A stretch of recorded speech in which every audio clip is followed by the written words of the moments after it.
Girl and I met in her freshman year of college. We were both dorm in the same building where we eventually met. We later found out we lived two towns away from each other, so whenever we went home, I let her drive with me. It was only added like 20 minutes, so it was no big deal. After multiple trips and hanging out at school, we started to date. I have a close knit family, as did she. So we told our families right away. I had met hers plenty of times when dropping her off, but it was nothing more than an introduction and exchanging pleasantries. Both of our families accepted each other with open arms, and our relationship grew. I was a year ahead of her, so when I graduated, I went home where I was offered a good job with great pay. I visited her at school whenever I got the chance, and whenever she came home, we would make time for each other. After she graduated, she moved in with me as both of our jobs were in the city near where we grew up. Like me, she was offered a position at the company she works at now with great pay. After living together for about 3 years, I proposed, and we have been planning our wedding since. Now, on to the part you're all reading for. Looking back, there was plenty of things I overlooked that I just wrote off, thinking my father was just trying to welcome my ex into our family.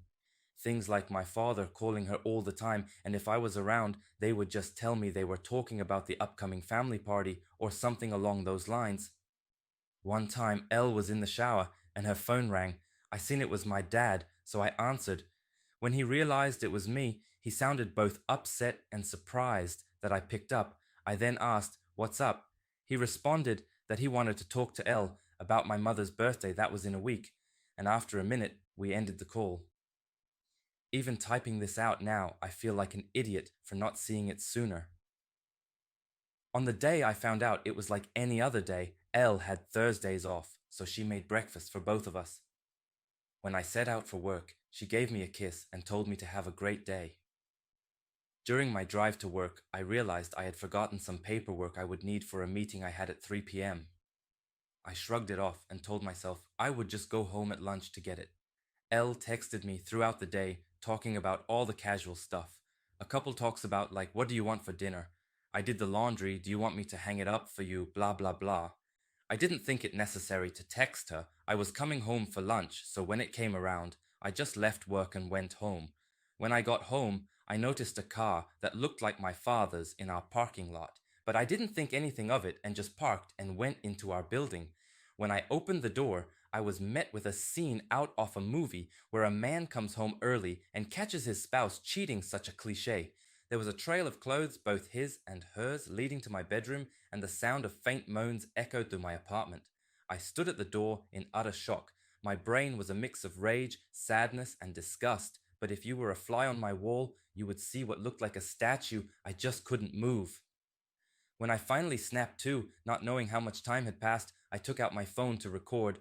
I picked up all the clothes that were on the floor and threw them into the hall of the building. After I filmed the walk to my bedroom, the door was open. I stood in the doorway filming for about a minute, then flipped on the lights. They both jumped at the sudden light and looked at me, and to my utter shock, it was my father in the bed with her. After the initial stun, my father noticed I was recording and started to panic, trying to find anything to cover himself and telling me to stop recording.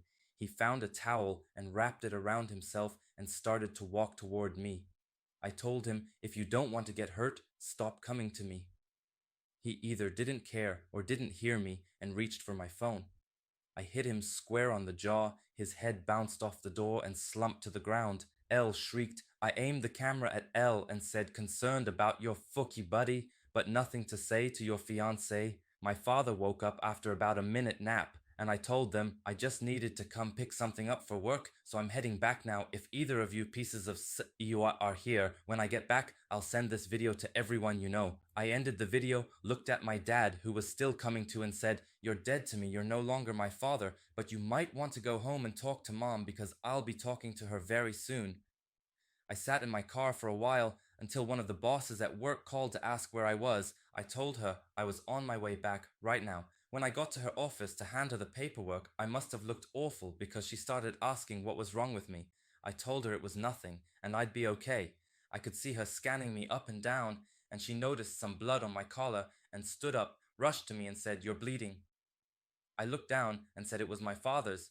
She looked confused, so I pulled out my phone and showed her the video. She watched it in its entirety. She was introduced to Elle a few times, but never my father.